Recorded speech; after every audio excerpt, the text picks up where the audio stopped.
Hello to all Cinemaster lovers. Hope you enjoy watching. Let's get started. The Ash Lad. In Search of the Golden Castle is a Norwegian fantasy adventure film that follows the journey of Ash Lad, a young man who is often seen as unimportant but possesses a clever and brave heart. In this story, Ash Lad embarks on a quest to find the legendary Golden Castle, a place filled with untold treasures and magical wonders. The film begins with Ash Lad being chosen for the mission by his father, alongside a group of unlikely companions, including a princess. They must face numerous challenges, from treacherous landscapes to menacing creatures, as they search for the fabled castle. Along the way, Ash Lad proves his intelligence, resourcefulness, and bravery, overcoming each obstacle with wit and courage. As they venture deeper into the unknown, they discover that the Golden Castle is not only a place of great riches, but also holds a powerful magic that could change their world forever. Throughout the journey, Ash Lad learns important life lessons about loyalty, friendship, and self-worth. In the end, he succeeds in finding the castle and rescuing the princess, proving that even the most underestimated hero can achieve greatness. The film begins with an ancient tale about a legendary island called the Island of Moria. The island contains a massive golden palace inhabited by giants, and the palace is filled with treasures and abundant gold, in addition to the presence of magical waters called the Water of Life, which heals anyone who drinks it from any disease, no matter how serious. When the news about the Water of Life spread, a group of sailors decided to head to the island of Moria to obtain this water, but they were surprised to find giants guarding it, as they eliminate anyone who enters the island. The king of the giants decided to prevent anyone from drinking the Water of Life. The events shift to a poor young man named Espen, who works with a group of laborers in logging. While they were working, one of the workers cut a tree that accidentally fell towards the foreman, which angered the latter and made him decide to fire the worker. Espen intervened with his brothers, Polo and Bird, to defend the worker,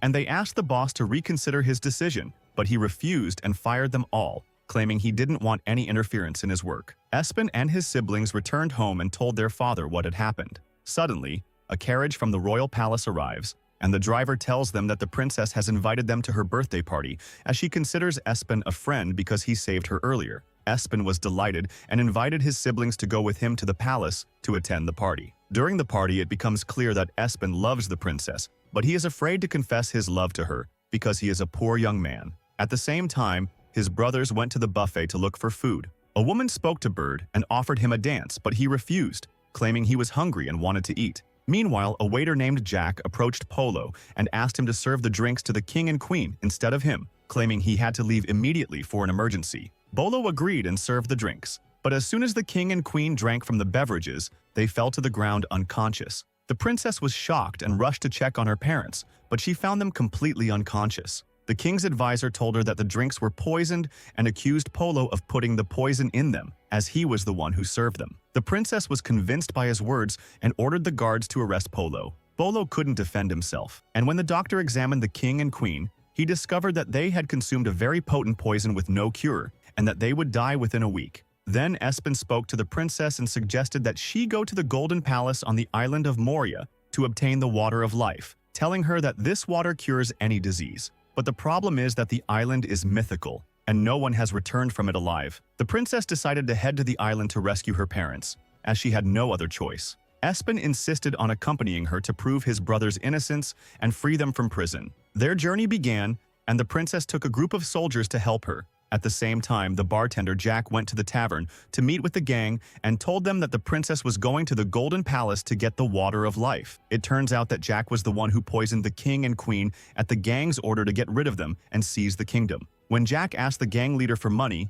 she poisoned his drink and got rid of him. Then the gang decided to chase the princess to get rid of her too. In the forest, Espen and the princess were still searching for the way to the legendary island of Moria. Suddenly, they saw a strange squirrel and decided to follow it until it led them to a witch's house. Espen entered and spoke with her, asking if she knew the location of the Golden Palace on the island of Moira. The witch told him that there was an old man who knew the place because he was the only one who had seen the palace and was still alive. And she told him that the old man lives in a cave to the north. The witch decided to help them and gave him a magical pair of shoes that could fly if he needed them on his journey. But she warned him not to follow any strange sounds because there is a terrifying creature in the north that controls people with music and destroys them. Espen thanked her and left with the princess towards the north. They arrived at the forest and decided to stop for a rest, before resuming their journey in the morning. And as soon as they fall asleep, they hear strange sounds. He puts earplugs in his ears so he can sleep. But suddenly he notices that something is pulling the princess while she is asleep and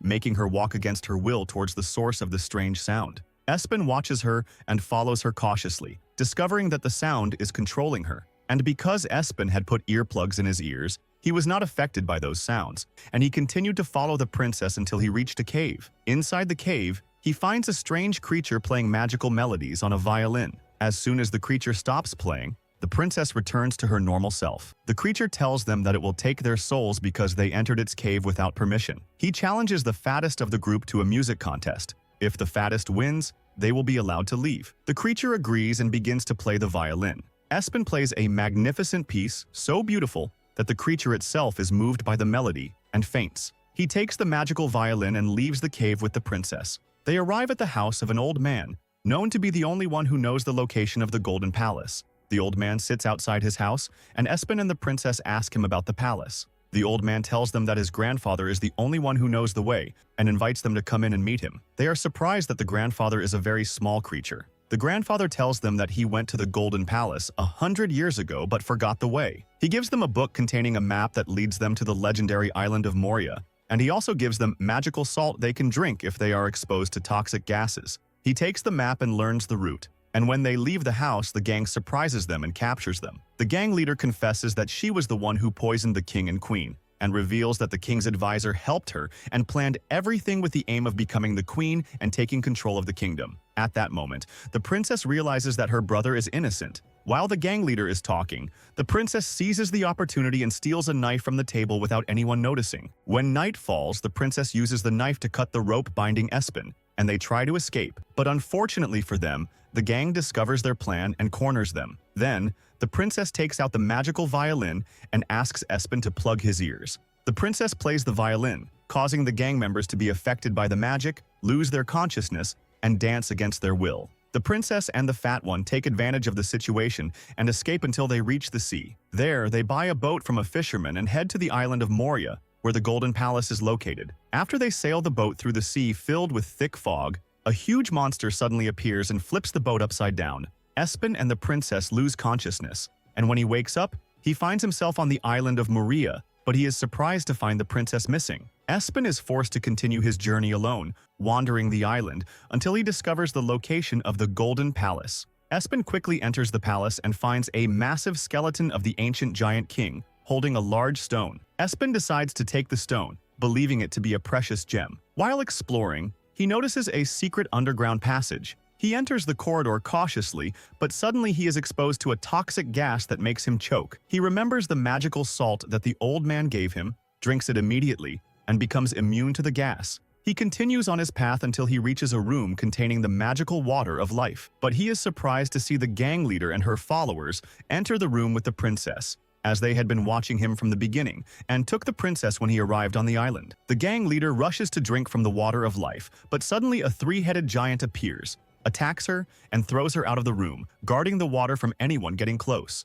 The gang members are afraid and hide. The princess tries to talk to the giant and calm him down, asking him for a little bit of the water of life to save her people, but he refuses vehemently, explaining that he follows the orders of the king of giants who possesses his eyes. He remembers the stone he took from the ancient king's temple and realizes that it is one of the giant's eyes. He takes the stone out of his bag and presents it to the giant. The giant thanks Espen for restoring his eye and decides to reward him by allowing him to take some of the water of life. After that, Espen wears the magical shoes he received from the witch and flies with the princess back to her palace to save her people. Upon their arrival, the princess's family drinks from the water of life and they recover. At that moment, the advisor orders his men to dispose of the Fat brothers, claiming they tried to poison the king and queen. But the surprise is that the king is still alive after drinking from the water of life. The king orders his soldiers to free the brothers and capture the advisor who was behind all the conspiracies. In the end, Espen feels happy after saving his family,